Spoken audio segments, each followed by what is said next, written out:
Welcome to City Speak. I'm your host, Clarence Anthony, and I'm thrilled to kick off our next episode, which is all about an important issue that America is facing, and that is voting rights. And what this conversation is going to be about is what is the role of local leaders in this space to make sure that I feel that people know that America wants them to vote. Where can they vote?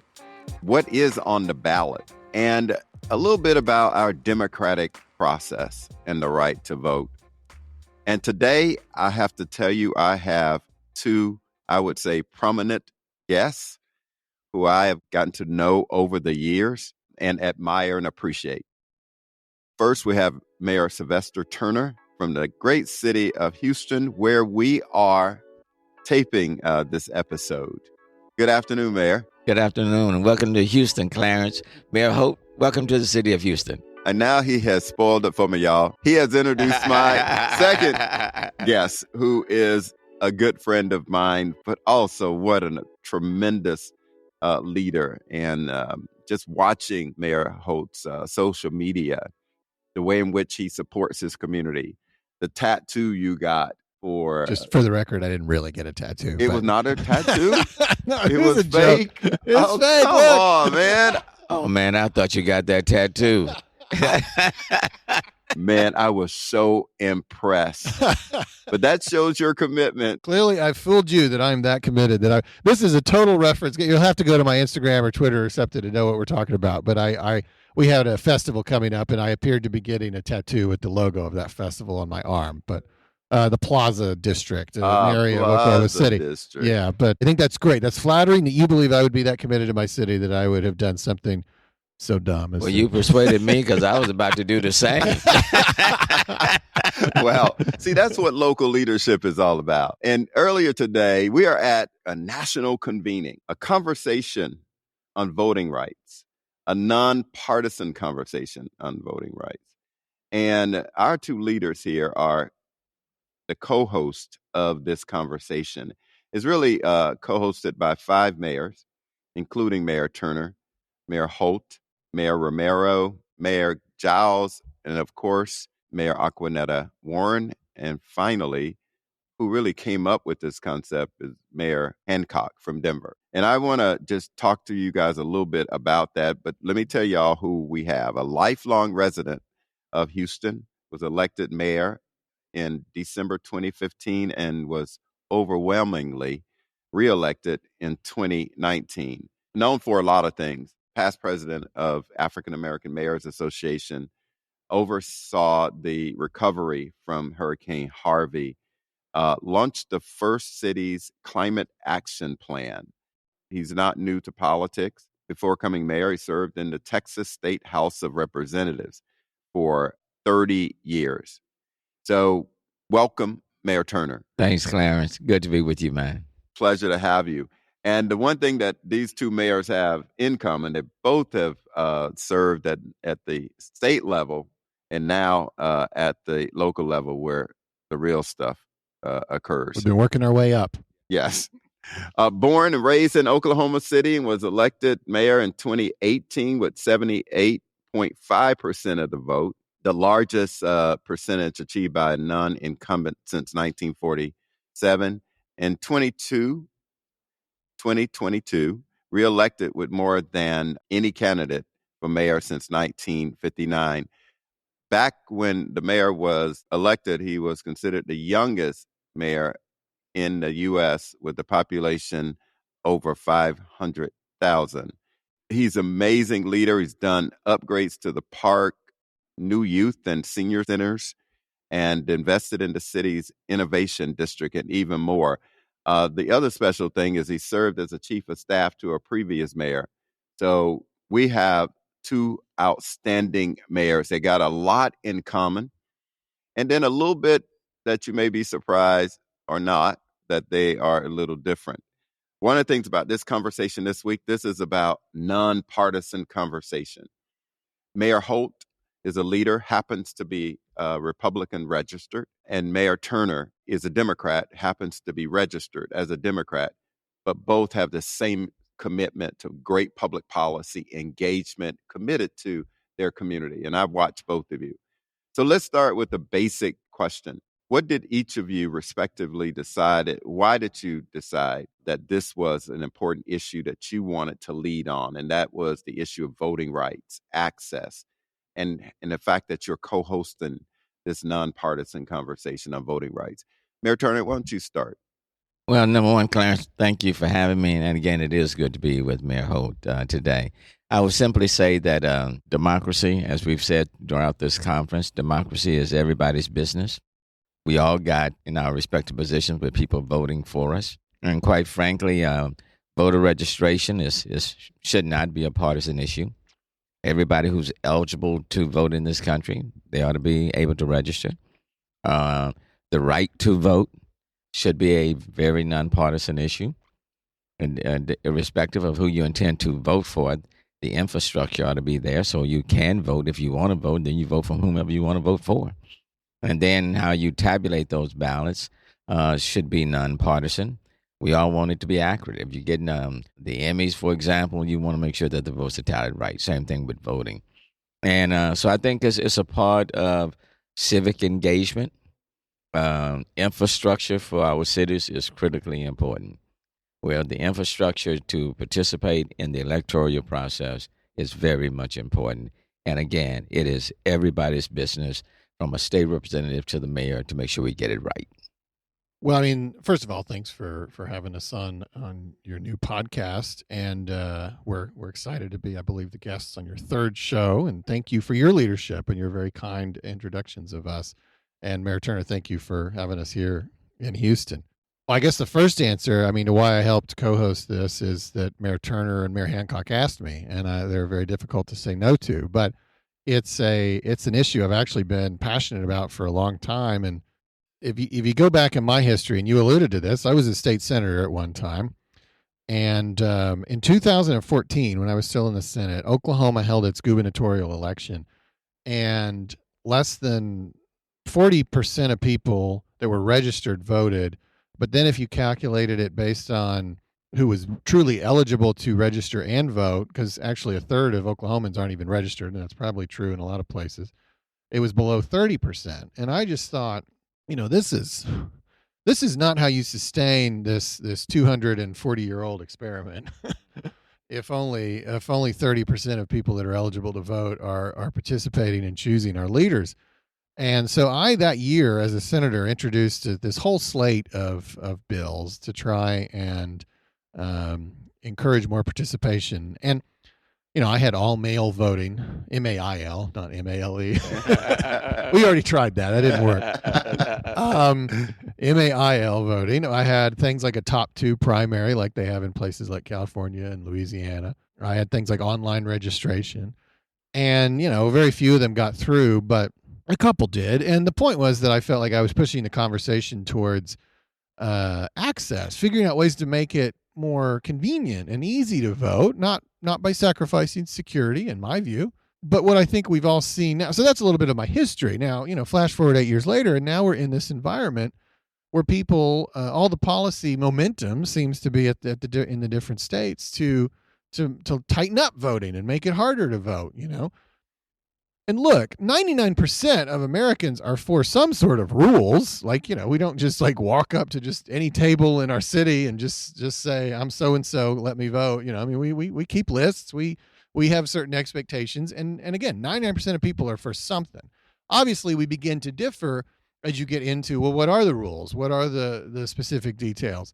But anytime you're going to have rules, there has to be a justification. And the only justification generally is just security, that each person is casting one vote on that day and that they're eligible to do so. And your risk analysis is based on what people are actually capable of or likely to do. Well, all of this policy making that I think we're reacting to a little bit at this conference is all based on a lie, right? Like that there is some sort of conspiracy of widespread voter fraud in America has never been documented or proven. And so, when you're putting in rules based on an honest and proven and evidence-based fear, concern, then those are justifiable rules. If you're putting rules in to make somebody feel better, basically, who lost an election a couple years ago. That's a colossal waste of everybody's time. But more importantly, it's continuing to push that voter participation down, and we should be pushing it up. It was already bad enough before all of this. So that's what kind of my passion for this comes from. And obviously, I mean, people have died in this country for the right to vote.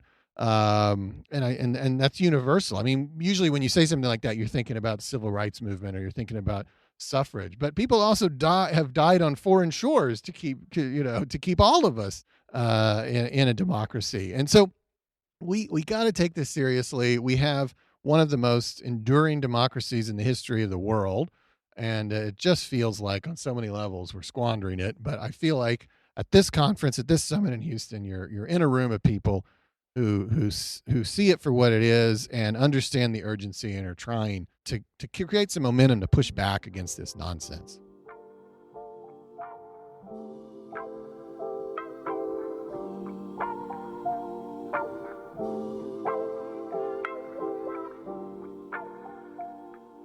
You're listening to you. You reflect the passion of most local leaders. And I think that part of this conference here, Mayor Turner, started in Denver, now it's here, hosted by yourself, is to try to figure out what is the role of local leaders in terms of continuing to build confidence in this democratic process that we call an election. And to have a vision around everybody wants me to vote. They're okay with me voting. Why don't we talk a little bit about what can local leaders do in this kind of process of democracy? We have to find ways of working through the noise. And as I listened to Mayor Holt, I agreed with every single thing he had to say. And another thing that I found since I've been mayor is that mayors, we are very result oriented. We have to come up with results. And when you're a mayor of a city, there is no Democratic pothole or Republican pothole.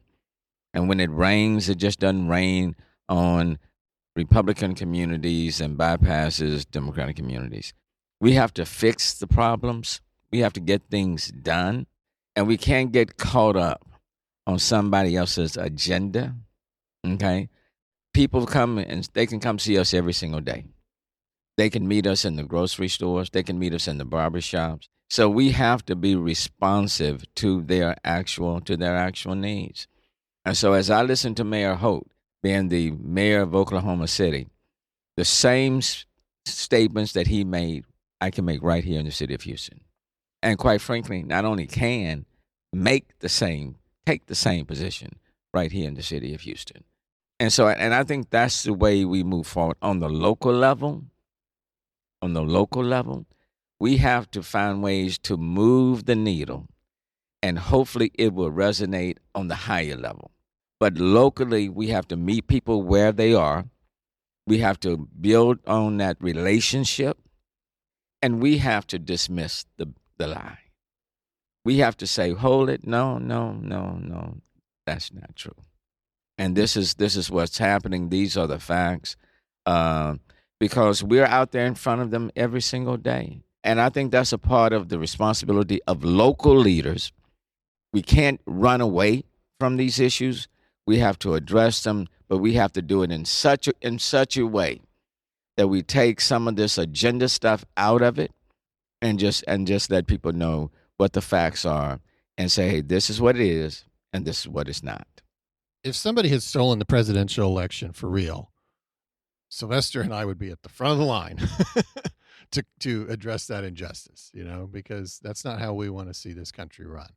But the reality is that didn't happen, and nor have any other elections been stolen in American life that I'm aware of, and I'm ready and willing to examine any evidence. But we have had all of that adjudicated over the course of the past 2 years, and nothing has come to light.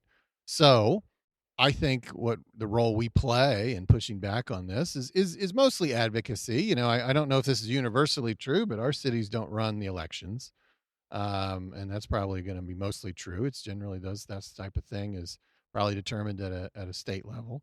But we mayors have a lot of moral authority in our communities because a lot of us have got a pretty good track record of telling the truth and being pragmatic and reasonable and using common sense in a way that almost no other elected officials at any other level of government are doing that these days. So I think that, we can't pick every battle. I'm sure Sylvester has to say no some days. That I hear what you're saying. You probably find yourselves telling people, but I just I can't get involved in that. I only got so much bandwidth. But I think this is one that obviously the participants in this summit feel was worth spending a little capital on. And we engage in a lot of community engagement. Now, that is something that we do all the time. It's community engagement, civic engagement. So we're actually talking to the people. Our cities don't run without employees. Our employees come from the communities that we serve. If you undermine the democratic process, we are affected. Okay, when people start losing hope in the electoral process, our cities are impacted. Like Mayor Holt, City of Houston, we don't run the election. Okay, the county does, and then overseen by the state. But our employees come from the communities, and we want them to participate in the process. So we can't ignore what's happening around us because it does affect us in a very direct fashion. But the good news for me, just like we've seen the film with LBJ from Texas, Democrat, voted for pushed through the Voter Rights Act. George Bush, Republican, was the last president to reauthorize it. They worked hand in hand. Congressman John Lewis, Democrat, Senator Lisa Murkowski, Republican, talking about the importance of it. At this conference, now you have 3 Republican mayors, 3 Democratic mayors saying, look, we're all on the same page, and we want to reassure people about our democracy and that we all have a role to play, and that we can protect people's voter rights, and we can do it in a nonpartisan fashion. This conversation, thank you all very much. I mean, it's true that if you want something done to mayors, and they'll solve the problem. This week in this conversation and convening, one of the things we want to do is to come out of here with some recommendations, some best practices, things that you're doing in Houston that Mayor Holt can go back to Oklahoma City and claim he came up with the idea. You know how mayors steal from mayors steal from each other. Yeah, and NLC created this toolkit, playbook called Democracies Thrive When Cities Vote.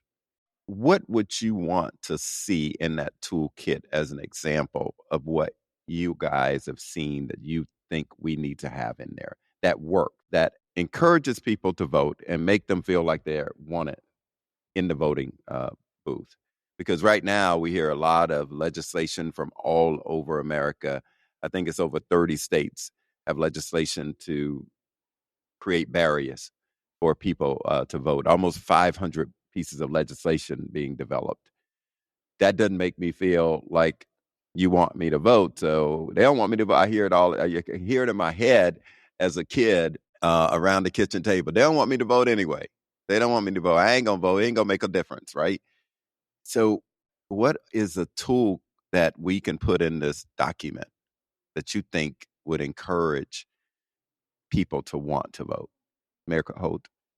Well, so much of this, and as I said earlier, so much of this current policy is based on the idea that something needs to be addressed from a security standpoint. And we know, based on actual history and science and data, that there is no major security issue. What we also know with equal certainty is that there is a major issue with voter apathy, and there's so many contributing factors to that. But so whether it's right for your, don't feel like you got to put this in your toolbook, but your toolbox. But for me, my mind is always racing on how you make this process simpler, easier, and also more representative. And we haven't really gotten into that, but I mean, one of the issues with, I think, American democracy today is that it feels like we're living in the tyranny of the minority. So I'll get to that in a second. But you don't always have processes that truly lead to outcomes that represent the majority will.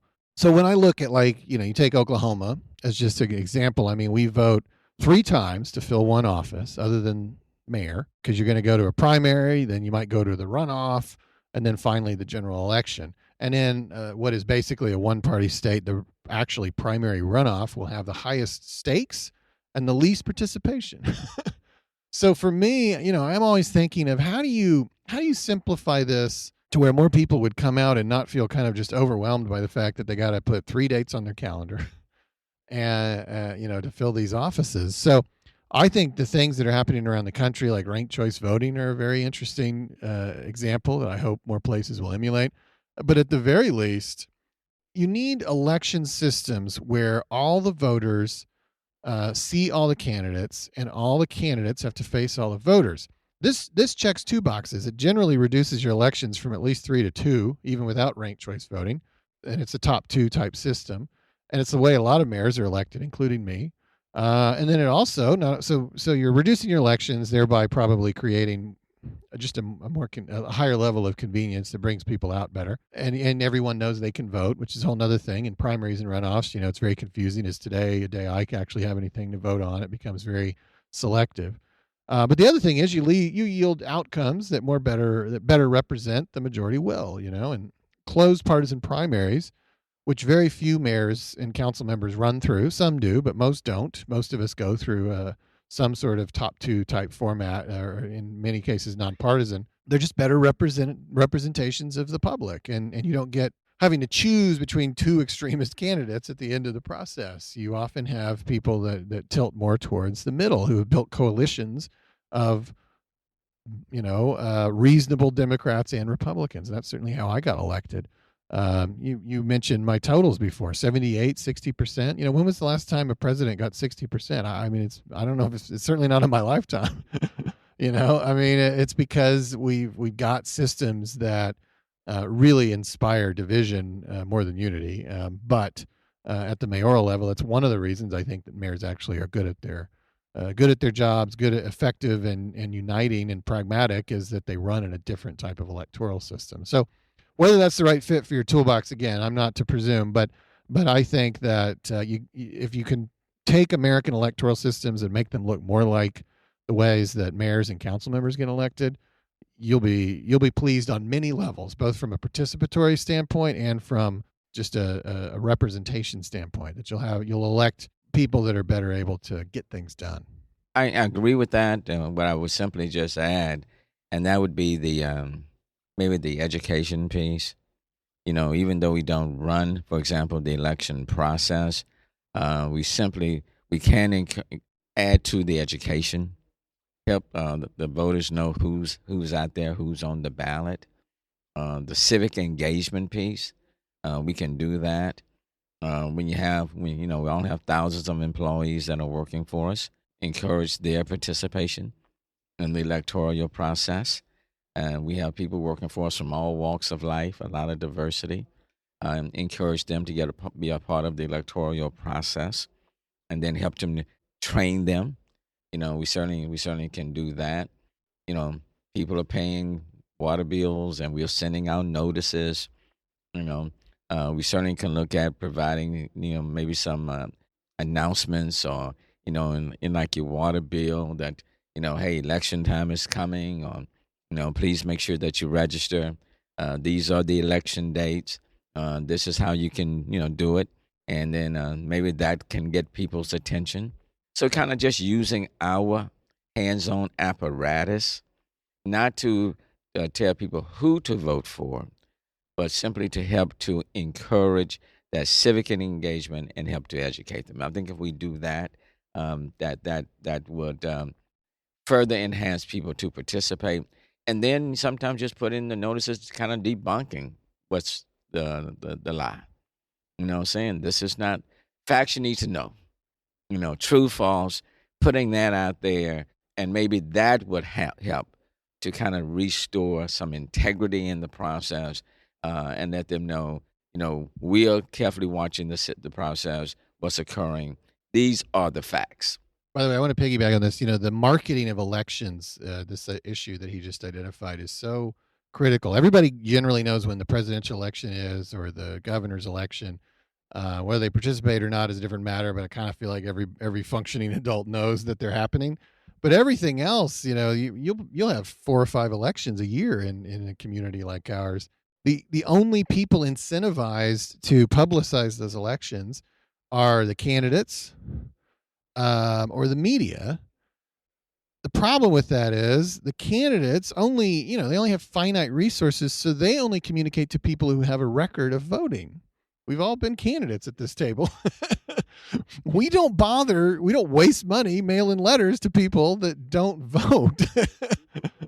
Yeah.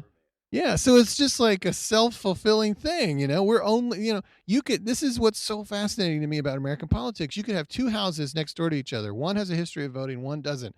This house that has a history of voting is absolutely sick of hearing about the election. Like their phone's been ringing off the hook. Their mailbox is full every time they come home. They got candidates knocking on their door every day. And his next door neighbor doesn't have a clue the election's going on. Nobody's calling him. Past them. We don't call. We walk past them. So guess what's going to happen? It's definitely not going to change the dynamic. And then so non-voters are just completely left out of the process. And then the media would be maybe where you catch them, but people just don't, digest the media like they used to. It's not the same thing anymore. And the media is barely going to cover politics beyond the big high-profile governor's race, president's race. They're not going to be doing a nightly report on the school board race, right? So what he's talking about, trying to use the mechanisms of government to, in a nonpartisan, neutral way, just get the word out that there's an election happening, is definitely something that probably should be talked about more at every level of government. And we have never felt as a society most states have not felt like that's a responsible use of tax dollars. But I think we probably should reconsider that and spend money, tax dollars, just marketing the fact that there's an election and maybe who the candidates are or something. But otherwise, it just seems like it just keeps getting lower. The participation just goes lower and lower every year, because you're just, as a candidate, you're talking to a smaller and smaller audience, and so too is the media.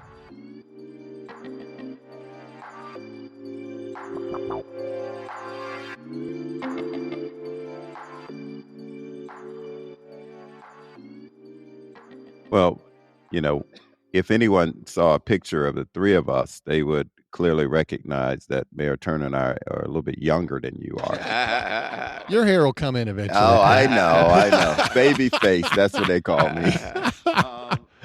It makes me think about a population that is here at our conference, at this convening, and that's the young people who are in a lot of ways demanding certain things from public leaders. And you are, Mayor Holt, really using social media to get your messages out, and Mayor Turner as well.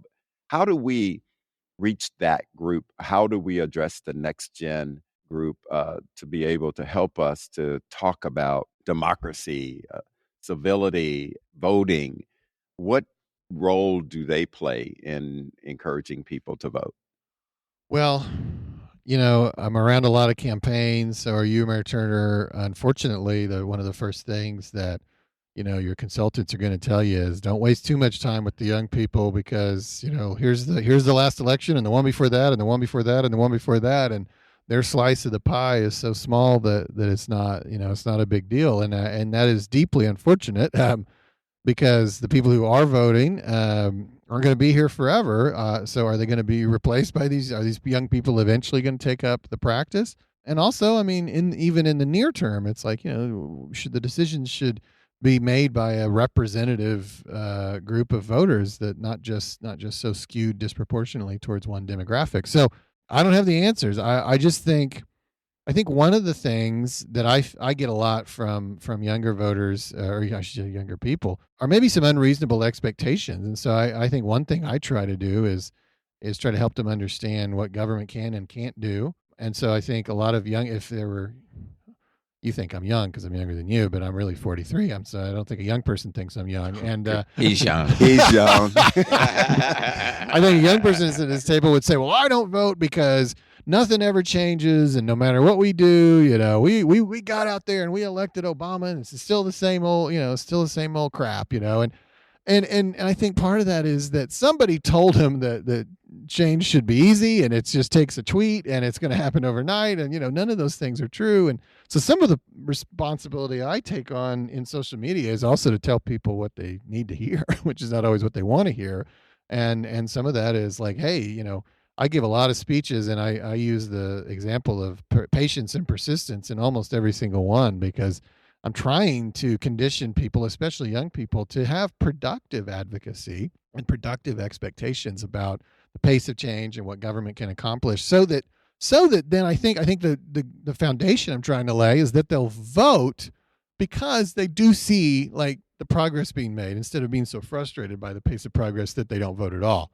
I want them to vote, and I think one element towards that is helping them understand the system and the realities of it.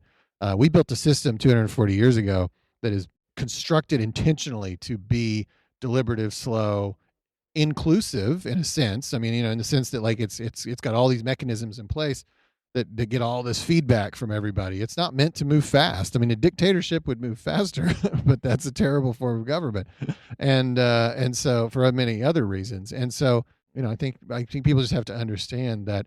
I don't know what the quote was. Is it Churchill? He said like democracy is the worst form of government except for all the others. Yeah. Well, that's basically it. That's a great statement. That basically sums it up. And so anyways, I think that one way we get young people engaged in this process is to just better educate them about the realities of it and get them acclimated to functioning in a democracy, which is also a hedge against a lot of this autocratic desire that you see at both ends of the extremes right now, because they're sick kind of persuading people in the pace of things. They just want it to happen.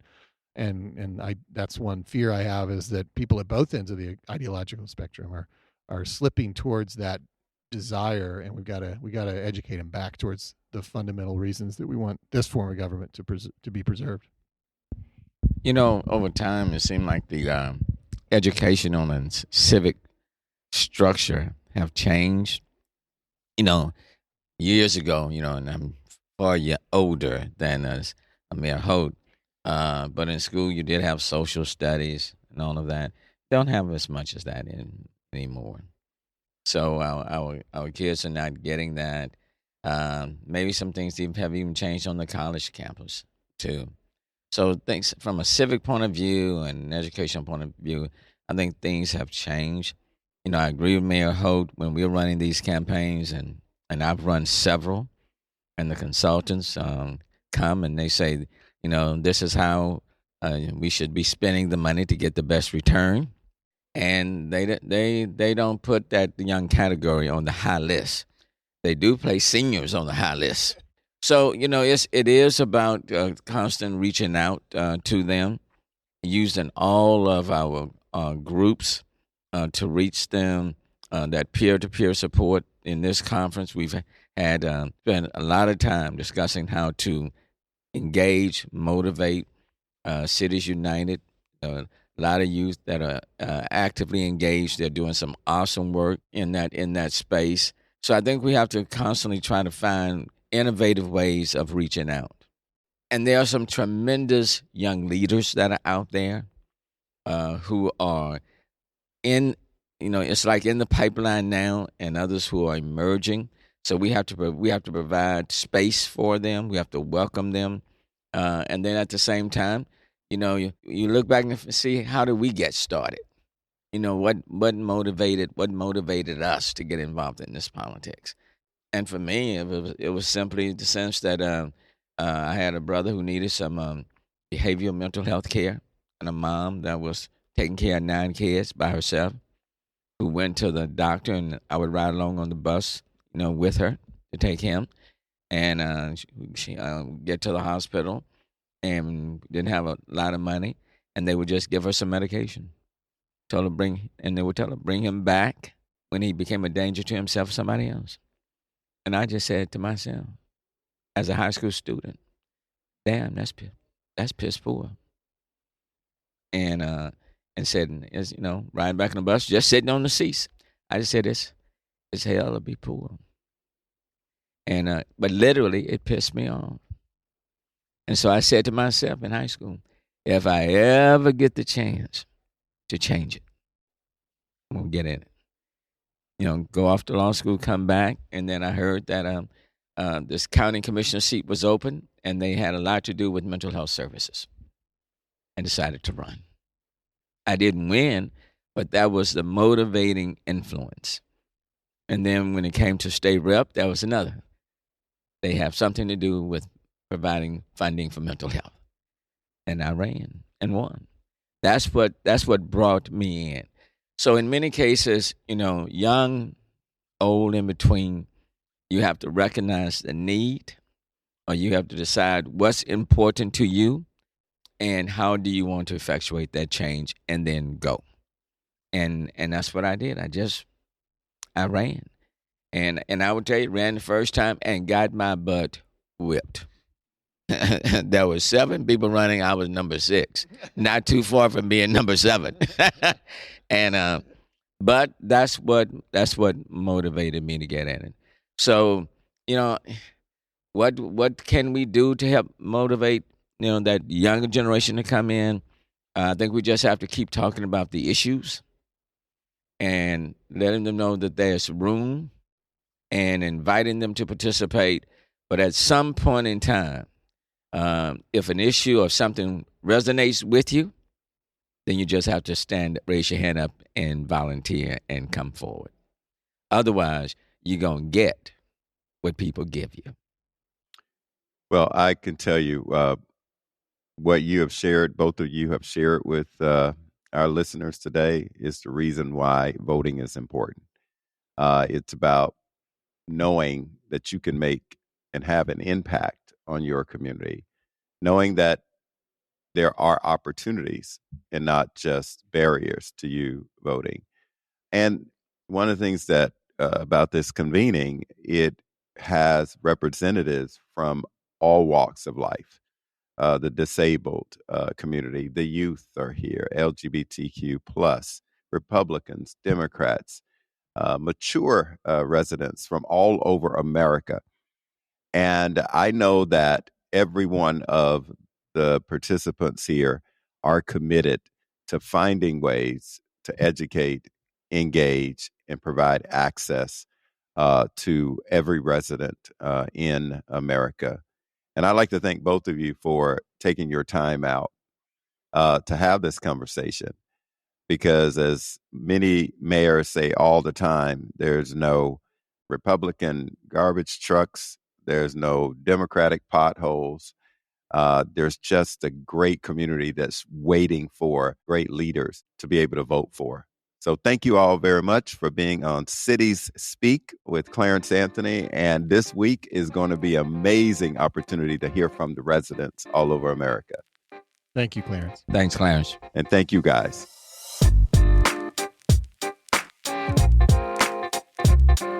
Thanks for listening to City Speak with Clarence Anthony. If you like the show, let us know. Share this episode with your friends and make sure to subscribe. We're curious to hear what you think, what you want more of, and how we can improve. If you have feedback or an idea for a guest you'd like Clarence to sit down with, send us your thoughts at cityspeakpodcast@nlc.org. Join us next month for a new episode. Like and subscribe here or wherever you get your podcasts. See you next time.